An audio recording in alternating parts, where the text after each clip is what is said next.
اس سب کی خبر بہادر کو نہیں دی تھی۔ کچھ دن بعد رابطہ کیا پر بہادر سے رابطہ نہ ہو پایا۔ دسمبر کی چھٹیوں میں بہادر گھر آیا۔ مقصود بھی گھر ہی تھے۔ بہادر کا چہرہ دھمک رہا تھا، چہرے پر مسکراہٹ سجی تھی، صحن میں کھڑا کسی ہیرو سے کم نہیں لگ رہا تھا۔ اگر کوئی خوبصورت کے ساتھ خوبصیرت بھی ہو تو جوانی کو 4 چاند لگ جاتے ہیں۔ بہادر نے ہمیں سلام کیا، پھر پوچھا، ابا بانو کہاں ہے؟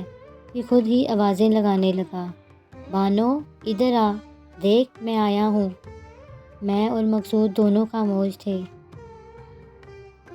بہادر اس کے کمرے میں گیا، وہ وہاں نہیں تھی۔ بہادر ہنستا ہوا کمرے سے نکلا، چھپی ہوئی ہے نا؟ ابا دیکھ رہے ہیں نا کتنی شرارتی ہو گئی، پہلے ایک آواز پر آ جاتی تھی، کہہ کر بیگ کھولا اور چیزیں نکالنے لگا، پھر ہماری طرف بڑھا، ابا یہ دیکھ چوڑیاں اور جوڑا لایا ہوں بانو کے لیے، یہ گلابی رنگ کتنا جچتا ہے نا بانو پر۔ بانو آ بھی جا، اب دیکھ میں واپس چلا جاؤں گا۔ وہ نہیں آئے گی بہادر، مقصود بولے۔ کہاں گئی ہے؟ وہ تو اکیلی کہیں نہیں جاتی ابا۔ آپ دونوں کو کیا ہوا ہے؟ مر گئی ہے وہ۔ کیا بکواس کر رہے ہو ابا، لڑائی ہوئی ہے کوئی؟ بہادر نے نفرت بھری نظر مجھ پر ڈالی۔ اس عورت کی وجہ سے مر گئی ہے بانو، بہادر مر گئی ہے بانو۔ شرم نہیں آتی ابا، اس عورت کی وجہ سے اپنی بیٹی کے لیے یہ الفاظ کہہ رہے ہیں؟ میں لاتا ہوں۔ اوپر ڈری بیٹھی ہو گئی، میں اسے بھی اپنے ساتھ ہی لے جاتا تو اچھا تھا۔ بہادر پورے گھر میں بانو کو ڈھونڈنے لگا، کبھی اوپر جاتا کبھی نیچے آتا، سارے کمروں میں چیزیں بکھیرتا، بانو کہاں ہو؟ بانو ادھر آ، تیرا بھائی آیا ہے، دیکھتا ہوں تجھے کون کچھ کہتا ہے۔ نہ ڈر ابا سے، میں سنبھال لوں گا۔ بہادر پاگلوں کی طرح بانو کو ڈھونڈ رہا تھا، پکار رہا تھا، پھر صحن میں آ کر پکارنے لگا، بانو بانو۔ مقصود نے آگے بڑھ کر کاندھے پر ہاتھ رکھا، وہ نہیں رہی بہادر، نمونیا بگڑ گیا تھا اس کا، مر گئی وہ۔ مجھے کچھ یاد ہی نہیں رہا، تجھ سے رابطہ کرتا۔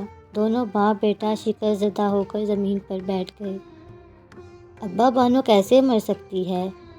چھوٹی سی تو تھی وہ، ان ہاتھوں سے زمین میں دفنا کر آیا ہوں، تیری ماں کے پہلو میں۔ مجھے معاف کر دے بہادر، مجھے معاف کر دے۔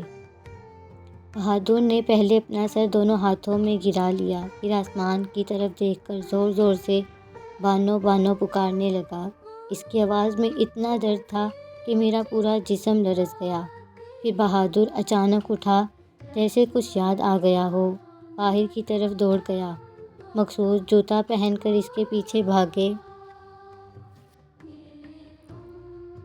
میں خاموش تماشائی کی طرح یہ سب دیکھ رہی تھی۔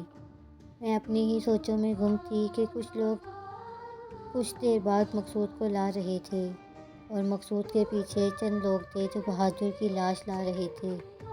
بہادر قبرستان جا رہا تھا کہ کسی ٹرک سے ٹکر ہو گئی۔ بہادر موقع پر ہی دم توڑ گیا۔ مقصود نے یہ سب اپنی آنکھوں سے دیکھا تھا۔ ابھی بانو کا دکھ کم نہ ہوا تھا کہ بہادر بھی مقصود کو چھوڑ گیا تھا۔ مقصود کی ذہنی حالت دن بہ دن خراب ہوتی جا رہی تھی۔ جہاں بیٹھ جاتا وہاں گھنٹوں بیٹھا رہتا۔ کمپنی والوں نے بھی مقصود کو کام سے نکال دیا تھا۔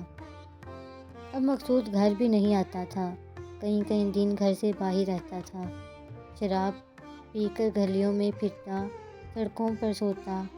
میری زندگی تو پھر 4 دیواری میں گزر ہی رہی تھی، پر مقصود کی زندگی کا تو دیا ہی بجھ گیا تھا۔ میں حاملہ تھی، مقصود کو کہاں کہاں تلاش کرتی۔ ایک رات جب مقصود گھر آیا تو لڑ جھگڑ کر پیسے لے گیا۔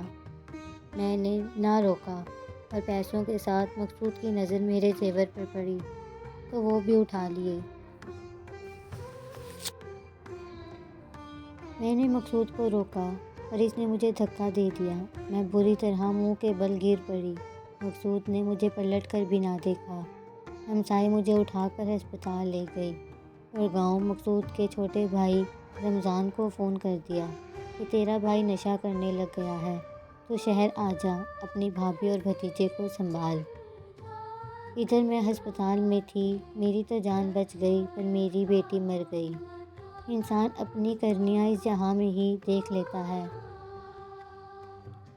اگلے روز رمضان آ گیا۔ مقصود کا کچھ نہیں پتہ تھا